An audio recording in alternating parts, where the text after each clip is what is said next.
సామాన్య వాక్యం అంటే ఏంటి? క్రియాసహిత వాక్యం, క్రియారహిత వాక్యం అని రెండు రకాలు.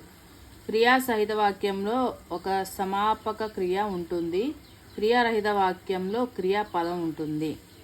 పాప పాలు తాగుతుంది, జాన్ సినిమా చూస్తున్నాడు. ఇది క్రియాసహిత వాక్యం.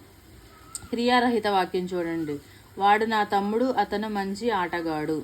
వాడు నా తమ్ముడు, అతను మంచి ఆటగాడు. సంక్లిష్ట వాక్యం. వాక్యంలో ఒక సమాపక క్రియ, ఒకటి లేదా అంతకు మించి అసమాపక క్రియలుంటే అది సంక్లిష్ట వాక్యం అవుతుంది. వాక్యంలో ఒక సమాపక క్రియ, ఒకటి లేదా అంతకు మించి అసమాపక క్రియలుంటే అది సంక్లిష్ట వాక్యం. శామ్యూల్ పాఠం చదివి అన్నం తిని నిద్రపోయాడు. ఎగ్జాంపుల్ అది. సంయుక్త వాక్యం. వాక్యంలో ఒకటి కంటే ఎక్కువ సమాపక క్రియలు ఉంటే అది సంయుక్త వాక్యం. ఇస్మాయిల్ ఊరికి